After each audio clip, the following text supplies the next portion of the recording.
Hello, everyone. Um, I'm Ishan Pal. I'm a lecturer at Tobin College, part of the Academic Initiatives team. And welcome to the trade show. So excited to have everyone here. Um, so please allow me to introduce to you Ayaz Basrai, artist, designer, and the co-founder of the Busride Design Studio. Ayaz has established a firm foothold as a leading figure in the field of architecture and interior design in India. Ayaz's passion for design began when he graduated from the prestigious NID, National Institute of Design in India, in industrial design, specializing in product design. He then started the Busride Design Studio along with his architect brother Zamir in 2006. Since then, the studio is breaking barriers and has gained a reputation for its innovative and creative approach to designing the built environments. If that wasn't enough, Ayaz is also the head of the studio's research arm, the Busride Lab. The lab is dedicated to research projects focusing on using new tools in design, speculative fiction to support education, critical thinking, and activism in the state of Goa in India. Please join me in giving a warm welcome on this cold, snowy day to Ayaz. Thank you.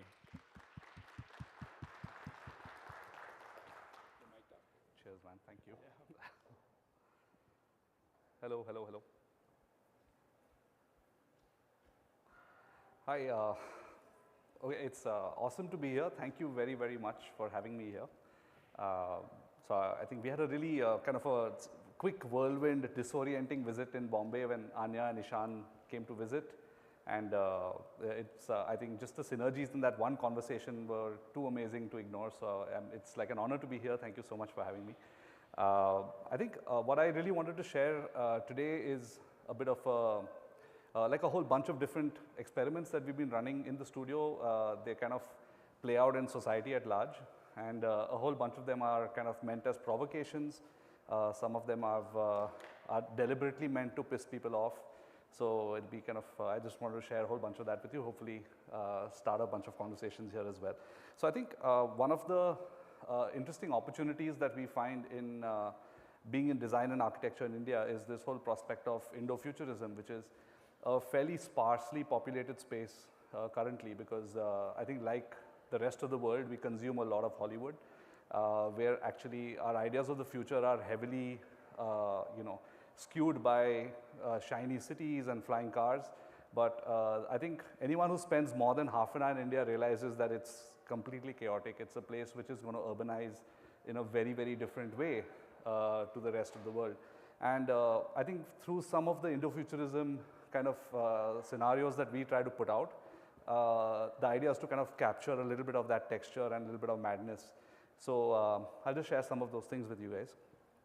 I think right in the beginning when we started off this practice of speculative fiction, this of course began in the classroom. So I teach at NID in Ahmedabad, which is my alma mater. I also teach at CEPT in Ahmedabad, which is a design and architecture institution. And we take a speculative fiction module. And this got us thinking about what is really the contribution of India in a sort of in a world where we're seeing the emergence of Afrofuturism. We're seeing the emergence of many different cultures kind of expressing themselves in a very powerful way. And it took me back to a little bit of introspection in terms of what could an Indian contribution be to this whole narrative, right? So I think if we consider like a Western imagination of time, we usually look at the past behind us and the future in front of us, and we're on this kind of journey where we look forward into the future or we look back at our past. I mean, there's these kind of very deep-seated metaphors, and which this kind of conception of time is reinforced by our clocks, which constantly tick forward, and we're all kind of moving into the future one tick at a time in that sense. But a lot of the Eastern conceptions of time are actually cyclical. So we consider larger cycles of time with rebirth and reincarnation. There are smaller cycles of time which are monthly cycles, lunar cycles, and all these kind of cycles intersect interestingly. So there is a sense of always things that have happened now will come back again in a different form, and there are lessons to be learned today which should not be repeated tomorrow.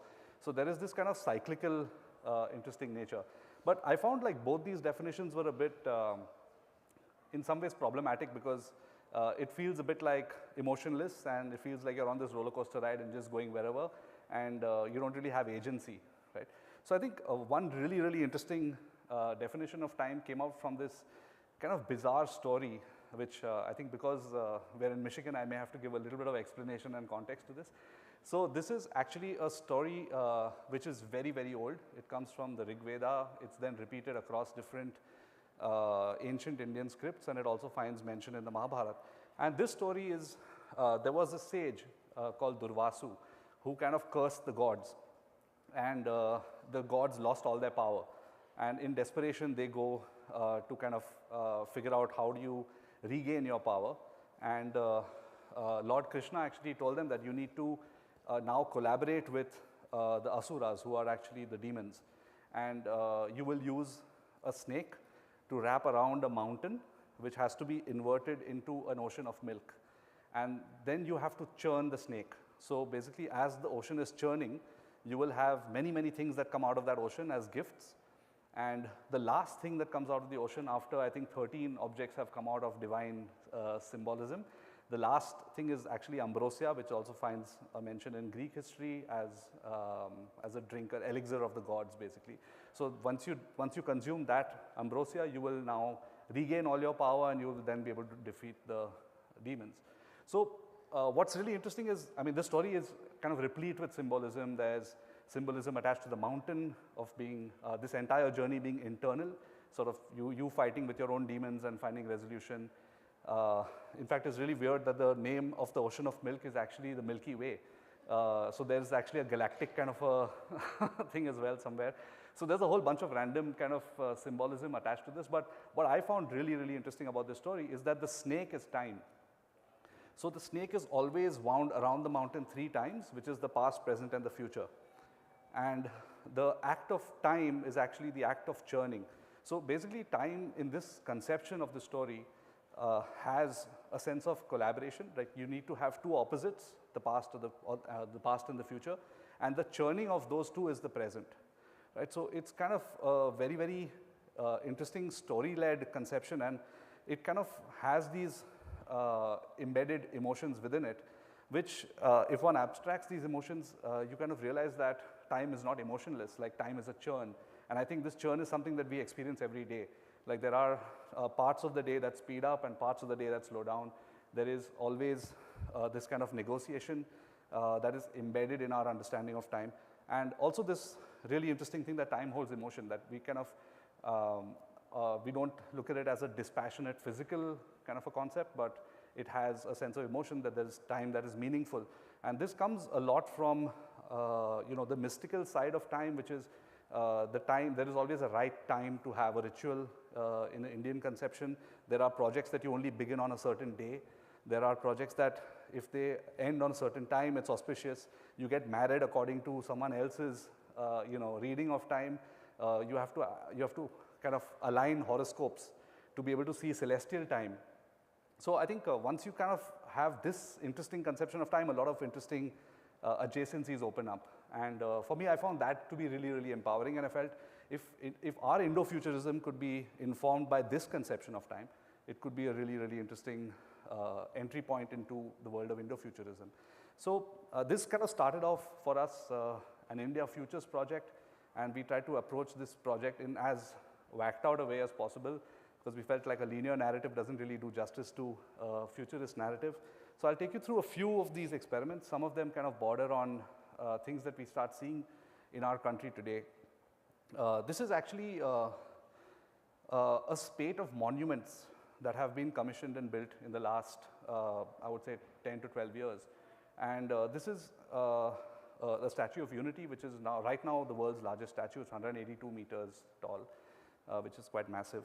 But, and I kind of realized when I was putting this presentation together that we're going to constantly be facing this issue of dollars versus rupees and crores versus millions and billions and trillions. So I thought I could just distill it down to this new unit that we'll only use for today. The unit is called the ISRO Mars mission, right? So the ISRO Mars mission cost India 450 crores to fund a team of scientists for almost 7 years of development. Then this mission orbited Earth. It went to Mars and did a few experiments there, and then kind of crash landed into the Martian atmosphere. So that cost India 450 crores, which is approximately $73 million, right? So we're going to use this metric to make sense of some of the numbers that are going to come later in the presentation. So you'll see 1 mm, which is actually a Mars mission, right? So this is the size of the Statue of Unity, right? And this kind of obviously built by men, whatever, overcompensation for something or the other. So if you look at the sort of numbers associated with the Statue of Unity costs 6.6 mm, which is you could have launched 6 Mars orbiters and done that mission. The Shivaji statue in Mumbai is even more expensive, which is proposed to be 8.5 mm. And there were a bunch of Mayawati statues at 5.7 mm, which is another politician. So all of these are actually political symbols. They enjoy a great amount of public support. There's a huge amount of infrastructure, government funding, and money that goes into creating these statues, right? So we got thinking about, okay, this is fantastic.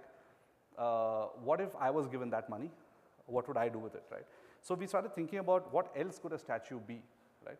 So if you had to say, consider that India is the 5th largest producer of e-waste in the world, like could a statue actually have an e-waste mining facility inbuilt into its infrastructure, where the gold that's being rescued from the PCBs is constantly being used and flecked onto the statue as a data visualization of the amount of e-waste that is being produced in that wine. No, sorry, not wine, mine. This sort of a second scenario, like India is actually running one of the most ambitious renewable energy campaigns in the world. And what would it be like to have a bunch of turbines and a bunch of tidal energy harvesting stations that are built into the base of a statue? This is actually a fairly desperate situation right now. Like a lot of cities in India are running out of drinking water, which I think is across the world. There's this kind of general lack of freshwater resources. What if a statue could be concealed within a desalination plant, right? So this statue is actually serving a function on the city skyline and not being purely a symbol of ornamental politics, but being sort of a beacon of a progressive kind of mindset. And then obviously we went a bit crazy, so once you have 3 good ideas, you want to come up with 25 more. So, so then we started thinking of coral reef scaffoldings and offshore nature parks, started thinking of low-cost housing, started thinking of a grain silo, because India currently has no sovereign grain storage. So what if we could build an underground grain storage silo? This is a cemetery because we're also running out of space to bury dead people. So this is a kind of a offshore cemetery that could be incineration and storing ashes. This is interesting. So this is actually a statue that is a drone docking station. And what happens is through the day it's charging, and through night at dusk, all these kind of drones fly out to kind of service potholes and take care of cracks in the city and kind of running maintenance programs driven by AI probably. So I think the idea was to kind of look at what else could a statue be through speculative fiction, and using very typically Indian problems as a way of engaging with sort of Indian futures. This is another way I feel there's a grammar here to be decoded around this whole notion of problem solving, right? Like, so how do we solve problems as a community or as a group of architects and designers when a problem comes to us? So there is, say, the problem of aridity, right? So in India, you have a large part which is desertified, and this is again an increasing section of the landscape. So this is how we've solved problems of aridity in the past. So this is one of the most beautiful, stunning monuments. It's called the Chand Bauri, which is a short drive into the desert from Jaipur. And it's around 12 stories deep. It's got 144 different stepwells around the entire thing. And what happens is as you go down towards the water, the temperature drops by almost 5 to 6 degrees. So it's actually a place of respite from the heat outside. It always maintains the aquifer level. In the monsoon, when the aquifer swells, the stepwell just fills up. So the level of the water keeps going up. You need to come down less steps to kind of harness the water. And it's also common knowledge amongst local communities that you do not pick up surface water, because surface water is full of disease and maybe something has died inside it.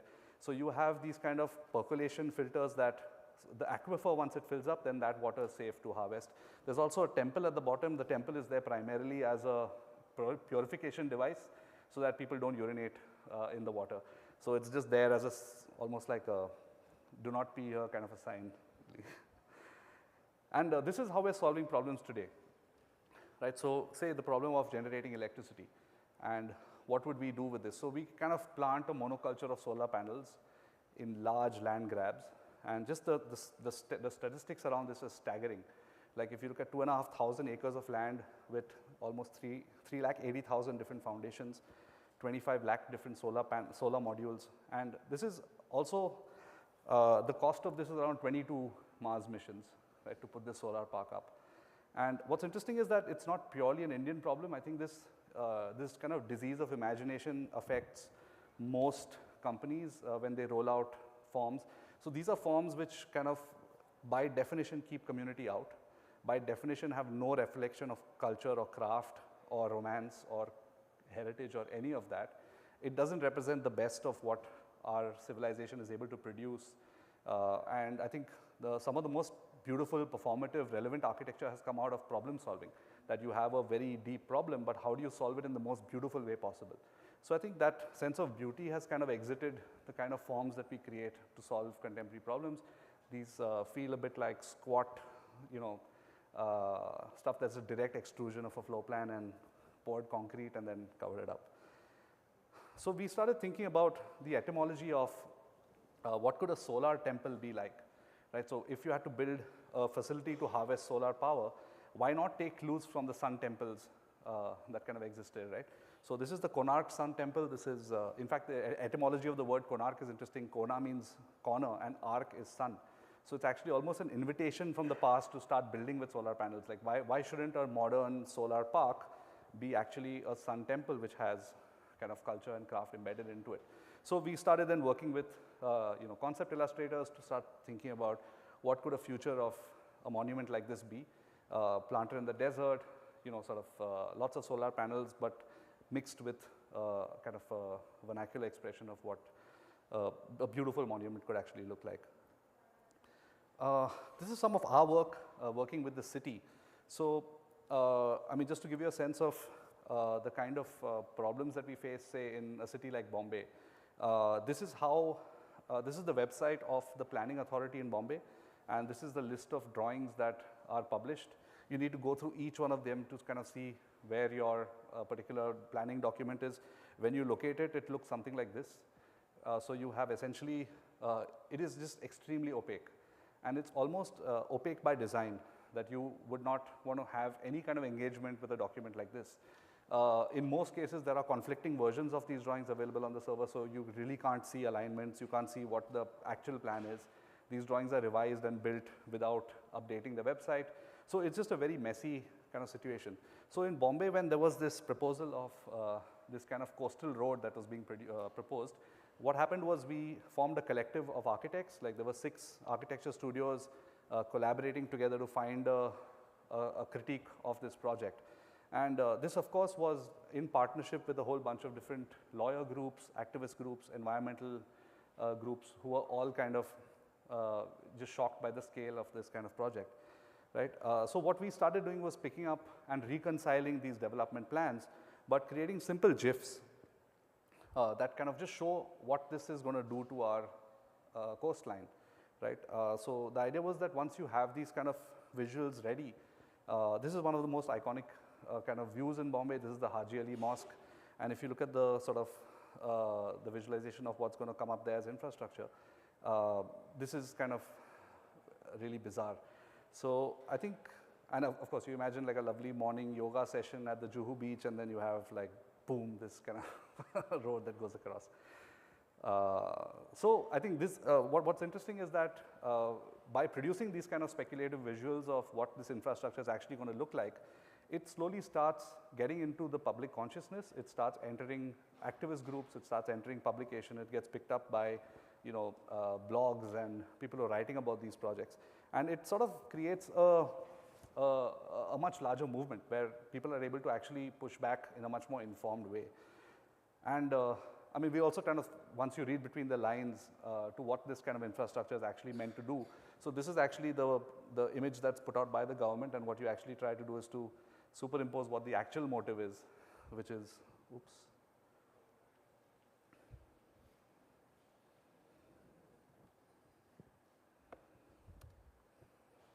Yeah.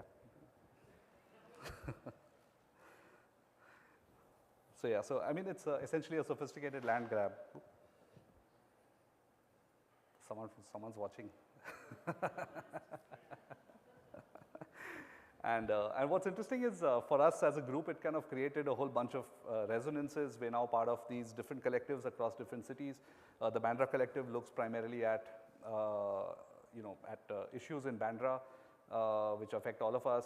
We're all trying to do sort of pro bono work with the government. So the idea is that once you set up a collective, there's always one office which has the resources to kind of plug and play. So we end up detailing someone else's drawings.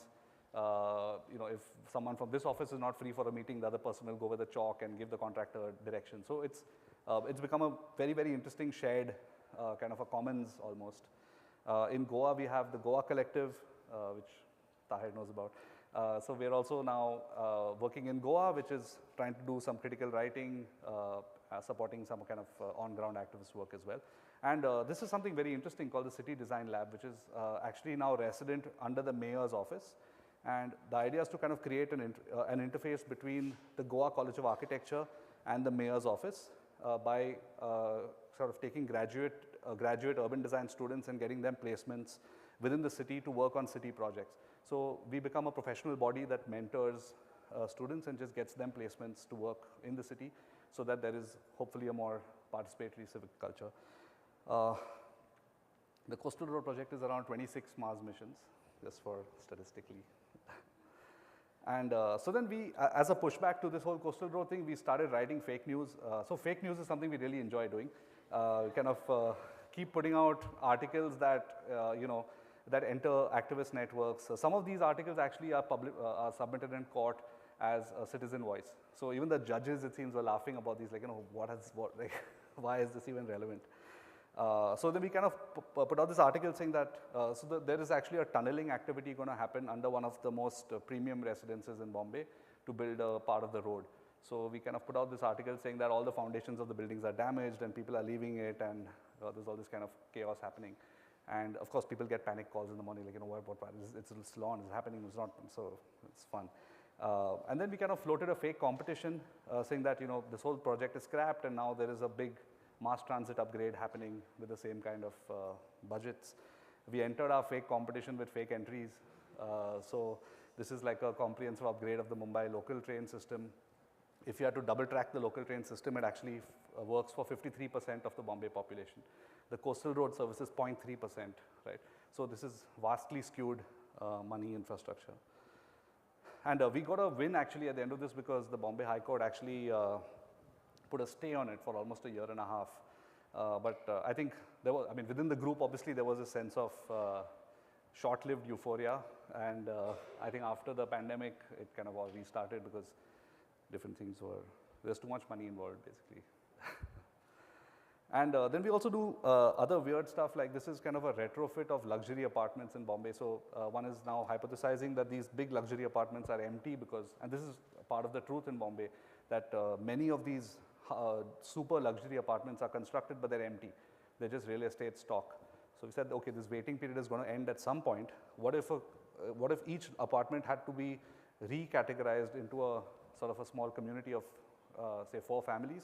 How would they share that same floor plan? So the idea was to kind of retrofit luxury apartments with community spaces. This is, I think, in the pandemic, our Bombay's lack of open space became painfully kind of acute to everyone living in Bombay. Just to give you a sense of the per capita open space, like London offers its residents 38.8, I think, square meters of open space per capita. In Bombay, it's 1.1. So you essentially have 1 meter of open space per capita. And we kind of realized that if you had to just build infrastructure between 2 buildings in Bombay, you could create suddenly incidental open spaces. So if people take things into their own hands, and you have these kind of guerrilla parks and small kind of infrastructure that happens between cities. we also do some fun stuff around submerged cities. So looking at ocean level rise, what happens to Bombay. That's actually a 2-degree rise in temperature, and the submersion of beloved city landmarks. This is a weird one. Actually, this one we got a lot of sort of panic calls. This is around this notion of hacker crabs, where if you actually see the infrastructure of the internet, it's actually amazingly fragile. Like this internet cable, it's a transatlantic cable that comes up in Bombay.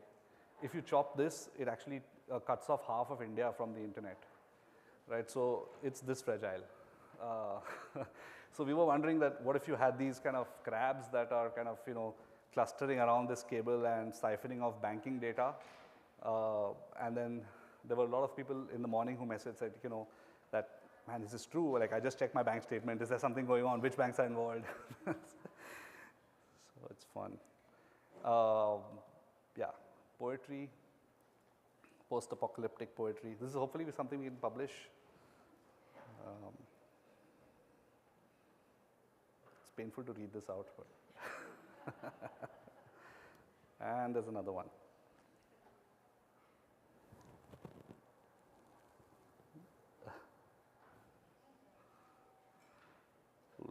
So this is some more respectable work. This is in heritage conservation. So we again there's a sort of a love affair with old buildings. So in Bandra, where I live, where I used to live, is actually there's an amazing collection of beautiful old buildings. This one is an all timber construction called Priscilla Villa, and it's got a single resident currently. So it's anyone's guess as to what happens once that person either leaves that home for whatever reason. And these are all prime real estate properties. So one of the initial engagements with heritage was to just create detailed architectural drawings to just have a repository in case there's some kind of reconstruction or some kind of effort required. This is in Goa. So this is actually a beautiful old Carmelite church in the middle of the jungle. So it's actually a lovely, a beautiful site. And what we tried to do was to kind of fly a drone over the site to kind of pull a really great photogrammetric model. This one is actually, the idea was to document this monument in the first place, and then to use it as a prompt for creating speculative scenarios of what the future of this one monument could be like. This particular community is, it's a Carmelite monastery, so they are fairly well funded. But obviously, the idea of rebuilding this monument doesn't exist. It's a situation where what if one could create a cathedral-like volume in the jungle, and the idea was to kind of use, say, emerging tools like a VR demonstration of what this monument could look like.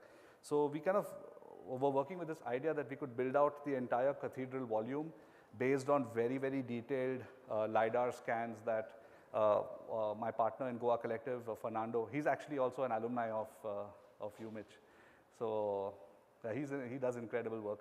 So he's actually someone who's already reconstructed parts of this monument using LiDAR scanning, and then we imported his model into Rhino and then exported back into Unreal to kind of create this small VR experience. So if one had to say populate this monument with, you kind of reconstruct the wire mesh, and then the jungle slowly builds the cathedral over a period of time. So this was then shown to the parish priests, and they used this to kind of further their sort of fundraising. We also do a little bit more citizen fundraising based on the same models. So the idea is to kind of build these small collectibles that find their way into people's homes. The thing is, there's a lot of people who want to contribute to this effort, but there's no way of expressing their kind of interest.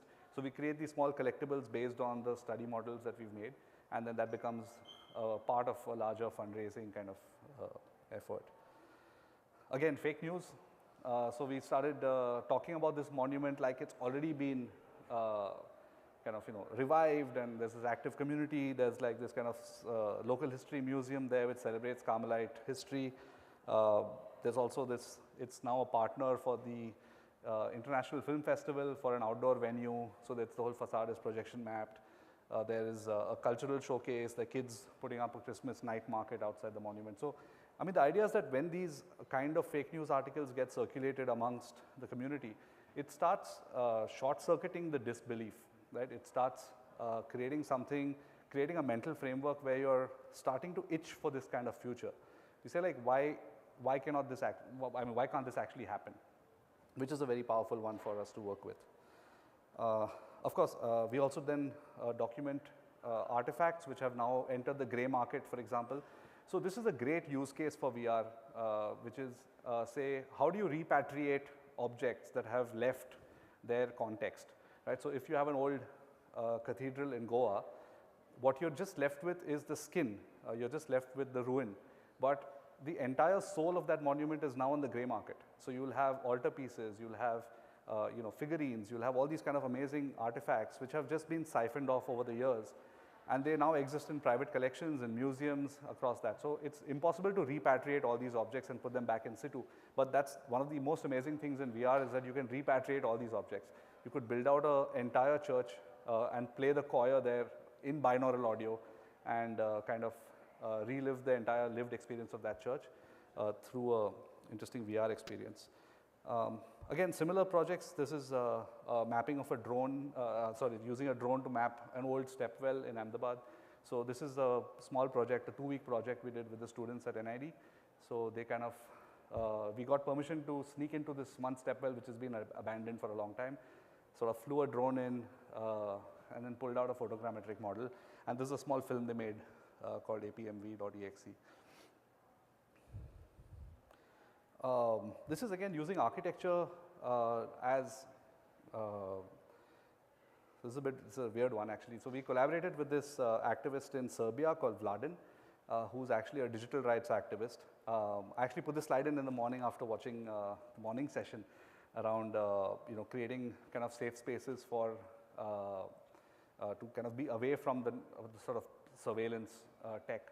So this is using the temple typology to build Faraday cages, which once you construct a Faraday cage, you are actually conducting away all electromagnetic radiation. So you can actually create these kind of dark spots, which we were calling the code of the dark temple, which exists on network maps. So using these kind of spots of no network, you could actually find respite from the kind of hyper-connected world that's out there. Some of these are actually also manifestos. I'll maybe share some of these links. They're sort of more detailed documents that support this. Okay, so I'll just maybe end with this scenario. This is, we started thinking about what it's like to extract 1 billion tons of carbon dioxide from our atmosphere, right? So the thing is, I think the time, we've already passed a whole bunch of planetary boundaries. We've actually crossed beyond a point where kind of minimizing flights or minimizing our consumption is actually not going to be enough. So we will soon have to actively extract carbon dioxide from our environments. And we got thinking about what would it be like to use Midjourney to kind of start visualizing what our cities look like when this carbon extraction actually begins. So this is a little bit of output that just shows what, say, like a post-apocalyptic Delhi would look like with a layer of smog. You'll have a lot of old cars that are retrofitted with neon because that's the only way they can make, find their roads at night. And it seems what you really need to do to sequester 1 billion tons of carbon dioxide is first to find an active volcano. So in India, we're blessed. We have this active volcano on Barren Island, which is part of the Andaman Nicobar island chain. And that's an image of the first few scientists who go to prospect this active volcano. The next step you need to do is to start harvesting carbon dioxide from site. So on crowded roads, you have these kind of large retrofitted carbon dioxide sequestering machines that are sucking in carbon dioxide and creating carbonated water. So that carbon dioxide needs to be then bubbled through water and fixed to create a very dilute carbonated water essentially. At crossroads, you have these kind of extraction machines that are just storing carbonated water. At a much larger scale, you could have essentially large drones that are flying above cities that would then be extracting carbon dioxide from some of the most polluted parts of the city. Once infrastructure catches up, you'll have nicely kitted out Hummers that are pulling in carbon dioxide from all over the place. Then what you need to do is to take all of that carbonated water and move it to the active volcano site. So you kind of move to Barren Island and set up a small industry there that is now pumping that carbonated water into the molten basalt. And what happens is it shifts the chemistry of basalt and makes it limestone. So you will have these large limestone caverns that are generated inside the confines of the volcano. And eventually, once you've sequestered enough limestone, you could have crafts communities that come in to create these kind of lovely limestone caves. And once there's a surplus, you can build it out into kind of city forms. So, I mean, this is just an idea of what it could take, one of the different approaches that we could use to sequester 1 billion tons of carbon dioxide per year, which is, I think, part of the COP26 mandate. We have a surplus of billionaires in India. So this just to give you a sense of the wedding industry is 833 Mars missions. And there's something called pan masala, which I'm sure nobody knows about. It's sort of tobacco that's eaten. So it causes, I think, around 57,000 deaths every year with oral cancer. And that the size of that industry is around 96 Mars missions. So, and plus we have 166 billionaires, right? So the idea is that you have this amazing captive audience of people with a lot of money. And we were wondering that what would it look like when the space industry merges with the hobbyist billionaire kind of industry. So for example, like when an Indian billionaire is inspired by a Jeff Bezos, you know, what are they going to do next, right? So they set up these small citizen spaceports, like around sort of popular places where you can just quickly go drive down in your Bentley, get off and, you know, take off. You'll have like, you know, pan masala kind of, you know, branding on these. So this is, it's called Kesari Galactic, which is essentially just looking at how pan masala could be relevant in space, right? And that's the first Indian space wedding. So you have like, you know, someone's rented out a small cargo bay in the International Space Station. You have 3D printed flowers because obviously live flowers will never survive in, I think, a minus 270 degrees something.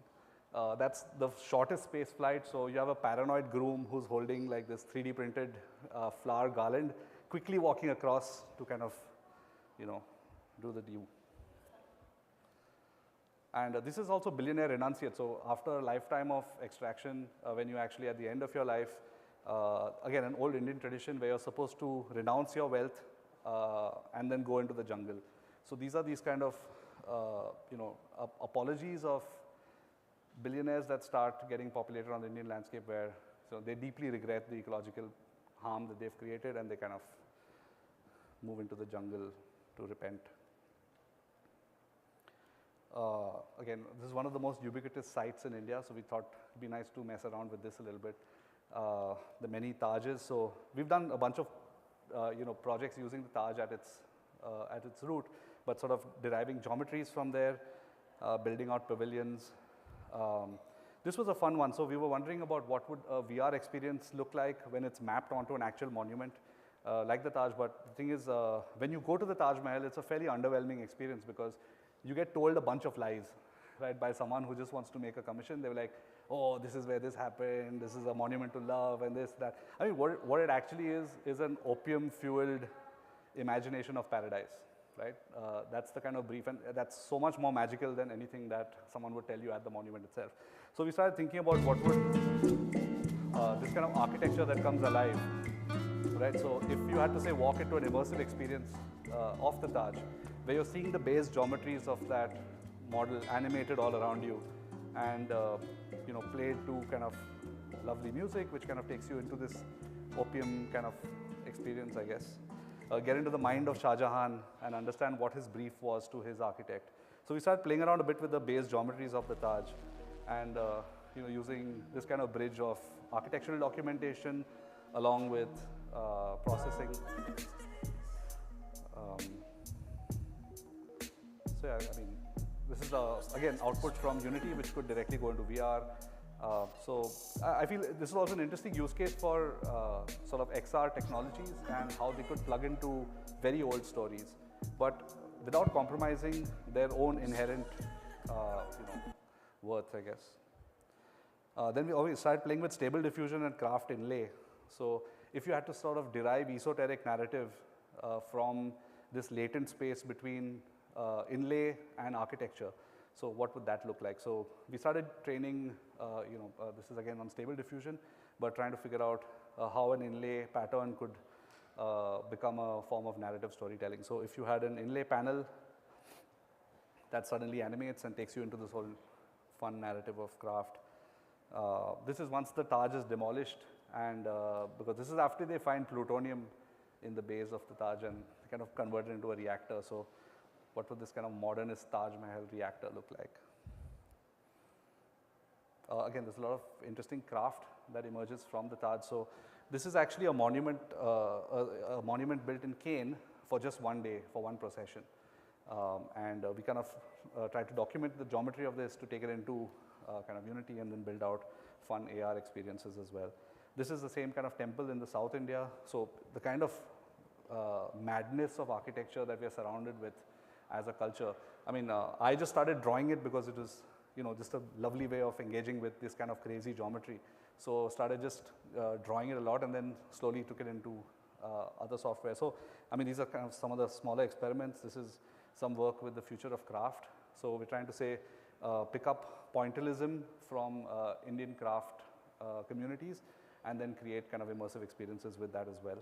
So what would a point cloud look like if you had to walk into a tree of life? That's an idea. The sort of domain of craft in India is very problematic as well, because what's happened over time is that designers and architects have put themselves on top of the pyramid, and primarily because of an access to market and an access to the English language. The craft community kind of finds itself at the bottom of the pyramid and is used primarily as labor. So it's not technically a crafts practice, it's I think more a labor practice. So we are right now developing this game with the CEPT University. The idea is it's a self-diagnostic tool, right? So if you play this game, it's a simple card game, but the person next to you, for example, that's a slap card. So it's simple questions like, do you share credits with your craft collaborators? If yes, you go forward 5 places. If no, the person on the left slaps you really hard. So basically at the end of the game, the guy who's got slapped the most is kind of realized painfully that he's actually running a, kind of just a pure labor practice. It's not a craft practice. So yeah. So I mean, I'll just come to the point of it all, right? So, I mean, you can obviously keep asking this a lot, saying that, it's fairly weird work, and then why are we doing this in the first place? I would, again, coming back to this lovely example, this is the Emperor Akbar on the right, and that's his right-hand man, Birbal. So all of us in India have grown up with these tales of the Emperor Akbar, who's at one point the most powerful man in the world, and his court jester, actually, was Birbal. Now, this guy is a guy of infinite wisdom. So just to give you a sense of how weird their relationship was, I think there was a courtier in Akbar's court who had stolen a ring, and Akbar turned to Birbal and says, okay, I need you to find out who is the one who stole that ring, right? So,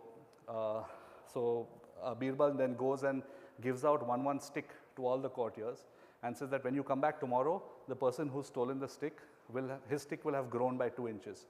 So the next day when they come back, there's only one courtier who had shaved off his stick by 2 inches, right? So they said, okay, that's the man.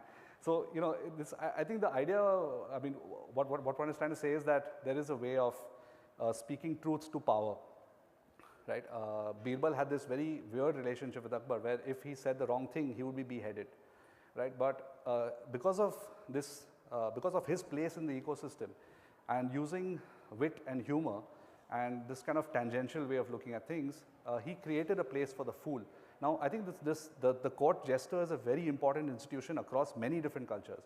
Like we have a very, very strong, right from ancient Greek times, right, where you had always the court fool or the court jester. And his place was amazingly important because he was the only one who had the whacked outness in his mind to speak truth to power in a way that would not allow him to lose his head, right? So I feel this is the role for speculative fiction within design and architecture, that it needs to be the one that calls out this kind of weirdness of the profession, maybe the deep violence of the profession, but problematizes it in a way that is interesting and engaging and full of humor and sarcasm and all the other tools that we have at our disposal. What's very interesting is that as part of these kind of AI and mid-journey explorations, you start seeing these compelling visuals of a possible future that we never even thought possible, right? So I think this sense of nostalgia for the future, where we have a very deep sense of nostalgia inbuilt into us. We always look at validation coming from our past, from our history, and it's a very, very powerful construct. Like at one point, nostalgia was a diagnosable disease. So there were soldiers who could not fight in the World War because they were diagnosed with nostalgia. They're like, man, he cannot fight, he's nostalgic, send him back home. So this is the degree of the hold that nostalgia has on us. And as a culture, if we're able to create compelling visions of our future, which create the same sense of nostalgia for a future that has not come yet, I think that's a really, really powerful role. I think someone in the morning was saying that a compelling visual becomes truth. And I fully agree with this. I mean, it's an incredible insight.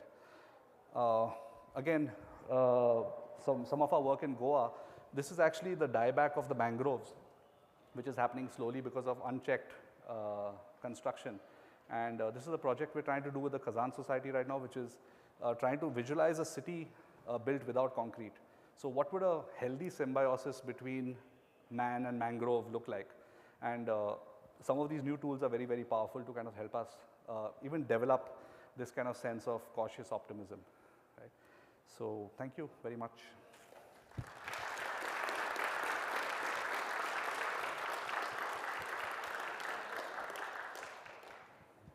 Does anyone have any questions? Oh, there you go. Ayaz, it's not so much a question as just, I mean, that was brilliant. I appreciate the irreverence in it and the sheer political power that you're driving through speculation is amazing. Knowing what the political climate is, I appreciate all that you left unsaid and the power of design to change the narrative is very powerful. And man, what a wicked sense of humor. Much appreciated. Thank you. Thank you.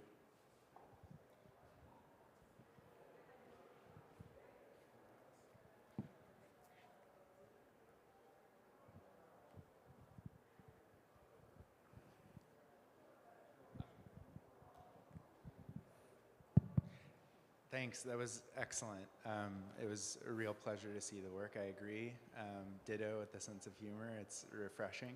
I don't know exactly how to ask the question, except that obviously fake news in the States is cause for all kinds of, political issues and can lead to some, like troubling events. See January 6th among many others, and I wonder, like on the one hand, I'm ecstatic to see that you're not, pushing away from something like that or saying that's too hot to touch. But on the other, it's like, it's a really powerful position. Like that's a lot of weight that you're carrying when you produce images like this, because they do work and they are true, like these fictions are true. So I guess I wonder, I don't have the context of how it operates in India, obviously, but in the States, when you say fake news, it's like, okay, this is, so I wonder if you could talk about how you've thought about the kind of political implications and that maybe the ethical implications of this kind of thing. I know also that the workshop that you're putting together kind of is touching a little bit on this kind of thing as well. So I don't know if that makes sense, but thanks. No, thanks. I think I think it's exactly the same everywhere, because essentially most tools of propaganda work the same way. It's the same playbook, right? So I think, actually what's boring about it is it's the same playbook, right? Like, I mean, there's so much potential for creativity even there, but no, you just want to do the same script again and again. But I think so what's interesting about this whole situation is the neuroscience of it, right? Because if you look at what happens when you're constantly in an atmosphere of fear, your amygdala is ruling, right? And this is what media does. It kind of puts you into this fear psychosis all the time. I mean, it's like the orange alert, yellow alert, orange alert, yellow alert, and it kind of reinforces this a lot. The only thing that can actually short circuit that is humor, right? Because it pushes your prefrontal cortex out. Like it overtakes. So that's why stand-up comedy is so dangerous for a political regime, right? So and any form of regressive politics can only survive with mono-narrative, right? As soon as there's dialogue, and as soon as you collapse binaries into spectrums, therein becomes the chance for opening up new narratives, right?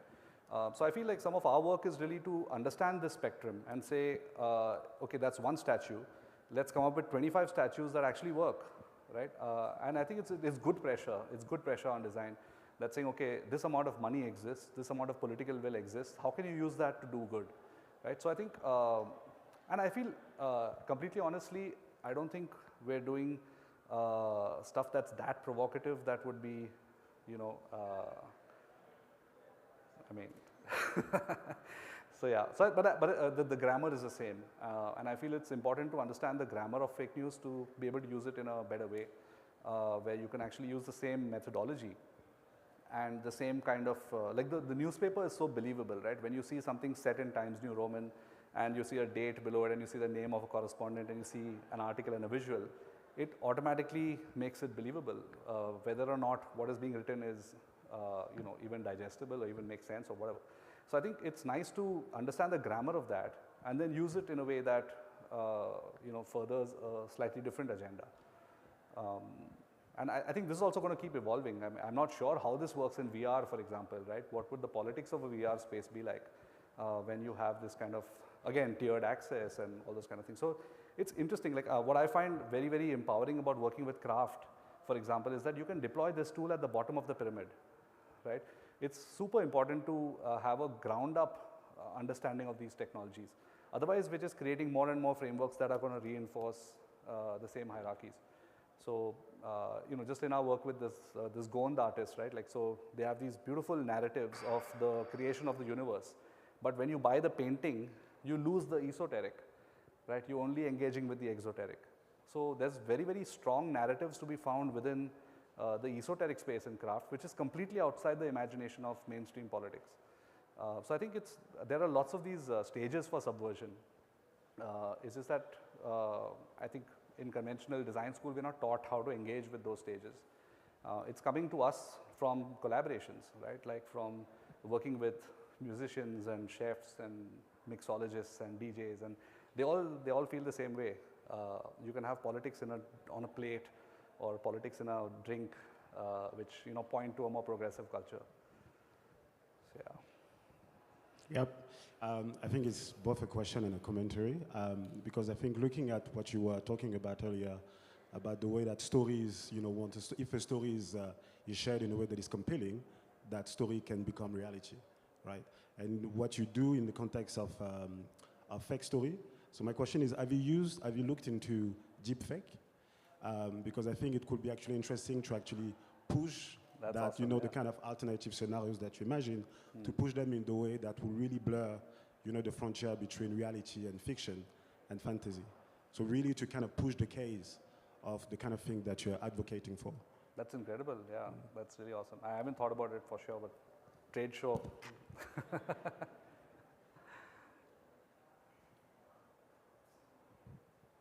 First of all, thank you very much for the amazing lecture. It was really fantastic, and the humor is strong in your project, which is great.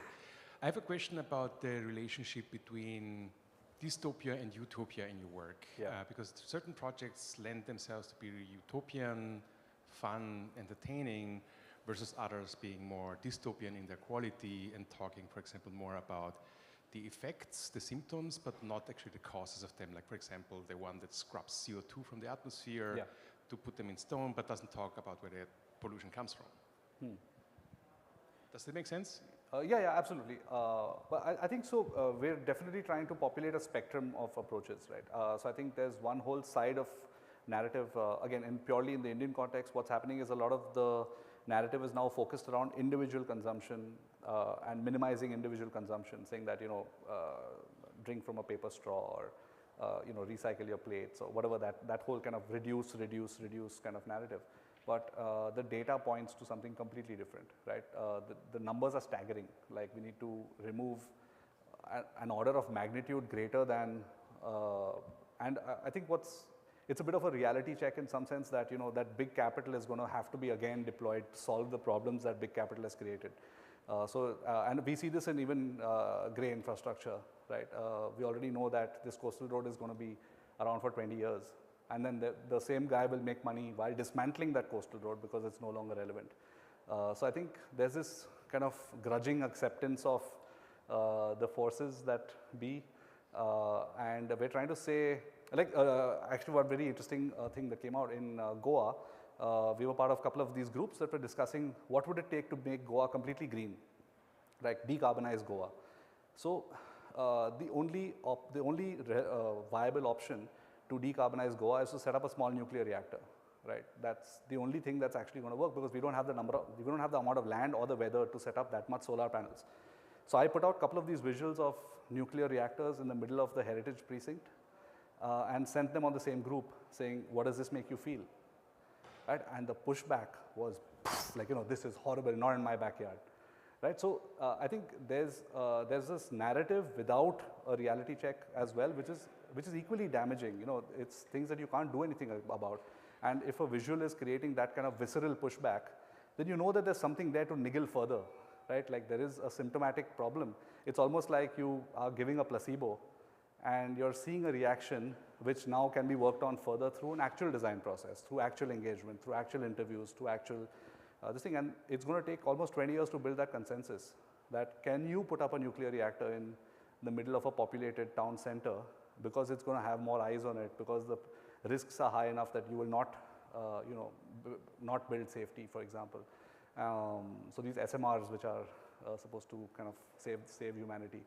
So I mean, yeah, it's a loaded question. I think we're also trying to feel our way around it. And I think the best thing that we're able to do is to create many, many options. That, okay, this is one way of doing it, this is the second way of doing it, the third way of doing it, and then see what sticks. Yeah. I'm a huge fan of your work, by the way. Well, thank you so much, Ayaz, for coming here.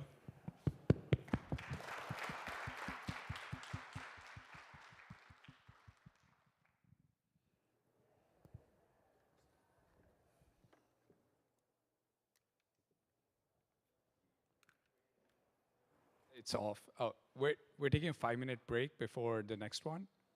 Yeah.